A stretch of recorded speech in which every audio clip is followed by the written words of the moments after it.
안녕하세요. 안녕하세요. 네, 특허전략개발원에서 특허전략수립 전문위원으로 일하고 있는 박기용입니다. 제가 오늘 말씀드릴 내용은 특허전략이라는 기본 개념에 대해서 요약해서 한번 말씀을 드려보겠습니다. 그러면 우선 기업의 경영활동과 지식재산이 어떤 관련이 있는지 먼저 살펴보겠습니다. 기업에서 기술을 개발하고 제품을 생산하고 제품을 판매해서 이윤을 남기고 재투자하는 구조로 간단하게 봤을 때 특허하고 실용신안은 연구개발 그리고 생산과 일부 관련된다고 보겠고요. 상표는 판매하고 관련된다고 보겠습니다. 디자인은 기술 개발과 판매에 같이 관련되는 양쪽성이 있다고 보시면 되겠고요. 특허, 실용신안, 디자인, 상표를 합해서 산업재산권이라고 합니다. 그리고 넓게는 저작권까지 포함해서 지식재산이라고 하고 저작권은 판촉물 이런 것들이 다 저작권으로 보호될 수 있을 거라고 보입니다. 그래서 오늘 설명드릴 내용은 제조업 기업에서 기술 개발과 관련된 특허 전략 위주로 말씀을 드려보겠습니다. 우리가 평소에 기업체 연구소에서 하는 일은 실물의 세계입니다. 경쟁사 제품을 전시회 같은 데서 보고 그 경쟁사 제품보다 성능이나 품질은 우수하면서 가성비가 높은 제품을 만드는 게 우리 연구소에서 하는 일이고요. 이렇게 제품의 세계에서 연구개발팀이 열심히 일하고 있을 때 특허는 이 활동하고는 분리되어 있습니다. 특허는 문서의 세계고요. 제품에 적용된 기술에 대해서 이걸 특허 명세서라는 문서로 설명을 해서 특허청에 출원을 하고 심사관의 심사를 받아서 등록을 받아야 특허권이 생깁니다. 그래서 우리가 제품에 적용된 기술과 특허권이라는 거는 분리되어 있다고 보시면 되겠고요. 그래서 먼저 출원한 사람이 법적으로 등록이 돼버리면 독점 배타권이 주어지기 때문에 이 특허를 갖지 못한 회사들은 그 특허를 신경 쓸 수밖에 없습니다. 예를 들어서 경쟁사가 앞바퀴와 뒷바퀴가 달린 자전거에 관한 제품을 개발하고 그걸 특허로 받았을 때 우리도 자전거 사업을 하고 싶으면 앞바퀴와 뒷바퀴 달린 자전거 만들 때는 경쟁사 특허를 침해하는지 검토가 필요하고 이게 만약에 침해한다면 그 제품에 관한 사업을 할 수가 없게 됩니다. 소비자들의 어떤 요청을 들어서 밤에도 자전거를 탈 수 있으면 좋겠다. 그래서 앞바퀴 뒷바퀴 달린 자전거에 라이트를 달아서 고객들한테 호응이 좋았음에도 불구하고 우리의 제품은 경쟁사가 들고 있는 특허를 침해하기 때문에 사업을 할 수 없는 상태에 빠집니다. 만약 모르고 사업을 했다면 그 이후에 그 사업을 접어야 되거나 아니면 막대한 손해배상을 해야 되는 일이 발생할 수 있습니다. 그래서 경쟁사가 먼저 특허를 출원해서 특허를 받으면 우리 제품이 그 특허를 침해하는지 방어 전략을 수립해야 되는 상황이 되는 거고요. 만약에 우리가 먼저 그 기술에 대해서 특허를 출원해서 등록을 받으면 우리에게 독점 배타권이 주어져 있기 때문에 경쟁사들이 쉽게 진입할 수 없도록 하는 힘이 생깁니다. 그리고 이게 전체적으로 특허 제도 안에서 우리 기업들이 기술 개발을 했을 때 누가 먼저 특허를 받았냐에 따라서 공격과 방어 전략을 수립해야 되는 구조입니다.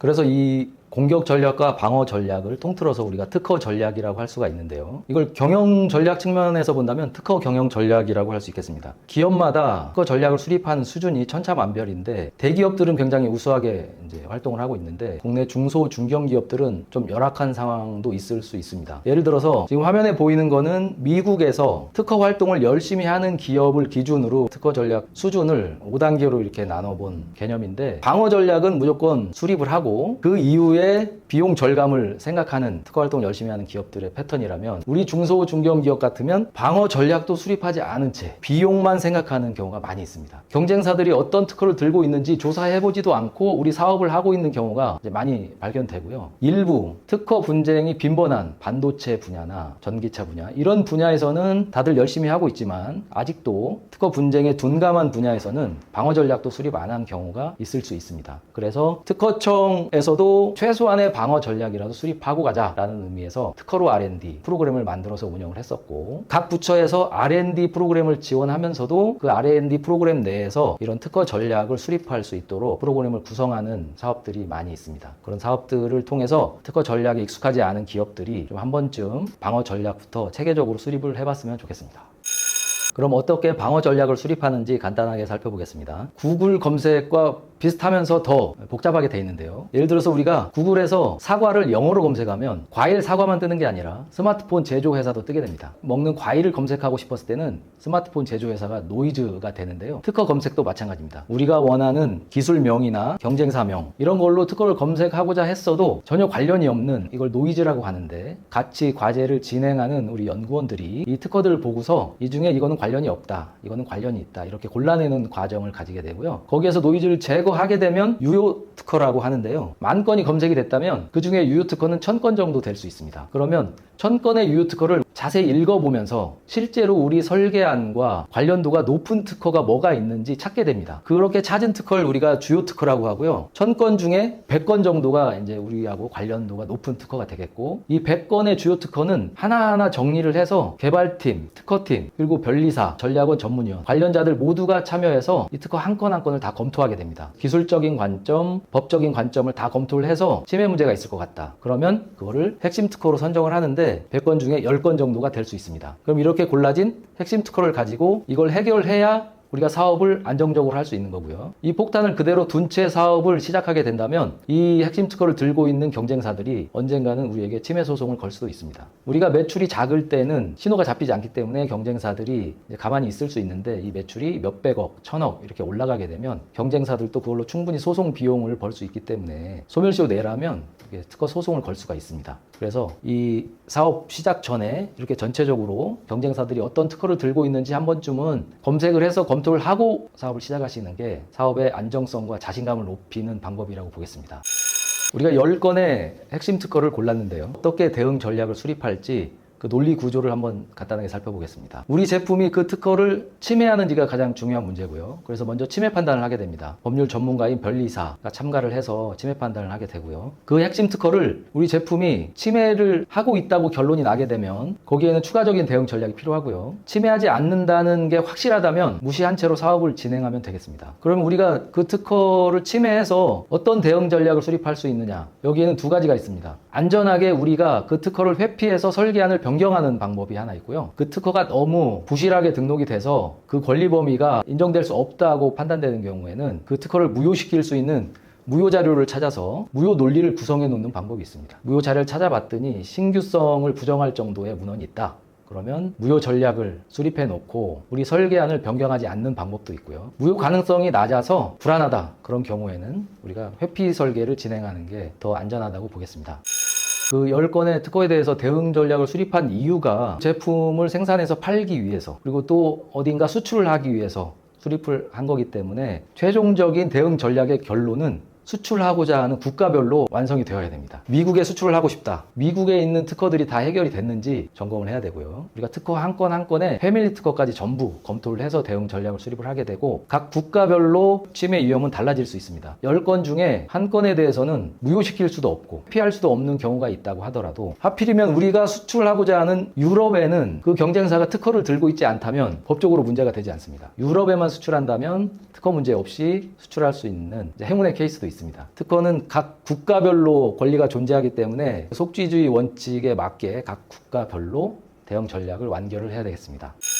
그럼 이 수립 절차에서 중요한 포인트만 한번 살펴보겠습니다. 우리 대상 기업에서 니즈를 말씀해 주시면 거기에 따라서 시장 환경이나 기술 환경, 그리고 경쟁사 동향 등을 조사를 하게 됩니다. 특허를 검색하고 거기에서부터 핵심 특허를 도출하는 과정, 그리고 대응 전략을 수립하는 과정이 포함되어 있습니다. 단순히 대응 전략을 수립하는 데서 끝나는 것이 아니라, 만약에 우리가 설계안이 부족한 부분이 있다면 우리 설계안을 보완하는 R&D 보강 측면도 있을 수 있고요. 우리에게 차별화된 기술이 있다면 우리 특허를 어떻게 출원할지에 대한 출원 전략 부분이 포함되어 있습니다. 여기까지 하면 특허 전략이 완성이 되는데, 완성됐다 보고서를 제출하고 끝나는 게 아니고요. 이 특허 전략을 실제 기업 활동에 활용을 하셔야 되는데, 가장 간단하게는 고객사가 특허 분쟁 위험이 없거나 낮다는 보증을 요구하는 경우가 있고요. 그거는 요 경쟁사 대응 전략 부분이 근거가 되겠습니다. 이걸 제출해서 고객사와 계약을 성사한 경우도 있습니다. 그 다음에 향후 우리가 중장기적으로 어떤 R&D를 해야 될지에 대해서 R&D 로드맵도 한번 만들어 볼 수가 있고요. 그 다음에 실제 특허 출원을 통해서 우리 특허 포트폴리오를 구축해 볼 수도 있습니다. 그리고 좀 더 나가면 요 특허 전략을 통해서 미래에 우리가 이 사업에서 경쟁력이 있는가, 이런 사업성 판단까지도 가능하고요. 또 하나는 사업을 계속 하기로 했다면 특허 활동을 통해서 창출된 우리 포트폴리오를 가지고 금융 활동을 하는 곳까지 활용을 해볼 수 있고, 특허 전략을 수립했다고 해서 경쟁사들이 손을 놓고 있는 게 아니기 때문에 시간이 지났을 때 기존 대응 전략 위에 다시 업데이트 전략을 세우는 데도 활용할 수 있겠습니다. 제가 12년 동안 150개 이상의 기업을 지원하면서 느낀 점이 있는데요. 실제로는 기업마다 사업 환경이 다르고 경쟁사들이 보유한 특허가 다르기 때문에 큰 유형 3가지 중에 하나로 하게 되진 않고요. 이 각각의 비율로 달라진다고 보면 되겠습니다. 예를 들면 반도체 분야 같으면 경쟁사 특허 대응 전략 부분을 90% 정도, 자사 특허 출원 전략을 10% 정도 치매 분쟁이 거의 없는 분야 같은 경우는 대응 전략 유형이 50% 이내로 줄어들고요. 우리 설계안이 구체적인 경우는 출원 전략 유형을 하게 되고, 우리 설계안이 구체화가 안 된 경우는 R&D 방향을 보강하는 유형으로 진행을 하게 됩니다. 그래서 150개면 150개 모두 다른 유형으로 느껴지고요. 그 기업들의 사정을 디테일하게 고려해야만 좋은 성과가 날 수 있다고 생각합니다. 경쟁사 특허 대응 전략을 성공적으로 수립해서 사업에 성공한 케이스인데요. 요 밑에 보이는 붉은색 그래프가 특허 전략을 수립하고 신제품을 출시해서 8년 동안 지속된 매출을 유지한 그래프입니다. 이 기업 같은 경우는 원래 사업 계획이나 사업 역량이 높았고 특허 전략을 거의 대기업 수준으로 활용하는 기업이었습니다. 그래서 이 기업은 심지어는 아이템 자체에 대한 성공뿐만 아니라 전체 매출 그래프를 보시면 이 신규 제품이 기여한 비율보다 더 높은 비율로 성장하는 그래프를 볼 수가 있습니다. 이 기업의 전해 들은 바로는 제품을 출시하기 전에 전략원하고 특허 방어 전략을 수립했고요. 경쟁사가 들고 있는 원천 특허를 침해하지 않도록 회피 설계안을 도출했고, 그 개량 기술을 특허 출원한 상태에서 전시회에 출품을 했습니다. 그래서 특허 침해 문제도 없애고 우리 권리도 확보한 상태에서 사업을 시작하게 됐고, 이 신제품과 특허 출원을 기반으로 신규 고객사에서 연락이 오게 되고 사업들이 확장이 되면서 매출 그래프가 급성장한 그래프를 이렇게 보일 수가 있었습니다. 그래서 이 기업은 중소기업임에도 불구하고 단순한 방어 전략을 넘어서 특허 전략을 통해서 이익을 창출하는 수준까지 올라갔다고 볼 수 있겠습니다.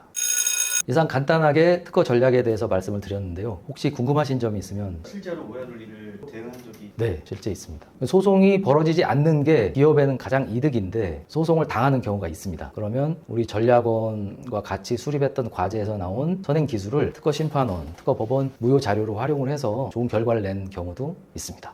국제 정세가 요동치는 어려운 사업 환경 속에서 저희 전략원과 함께 혁신 기술로 이 위기를 기회로 만드시기 바랍니다. 감사합니다. 여기가 기록. 이게 전부라고 보면 되겠네요. 대응 전략을 수립하는. 자, 다시 하겠습니다. 어디를 봐야 돼? 여기서부터 다시 하겠습니다. 체질이 안 맞아. 다른 데를 보고 잘하고 있네. 편집이 가능하겠어요? 힘들겠다. 이거 한 몇십 개 들어야 되는 거 아니에요? 난 예전에 1분짜리 찍는데 죽을 뻔했어. 진짜 카메라 보고 이렇게 얘기하니까 생각이 사라지던데?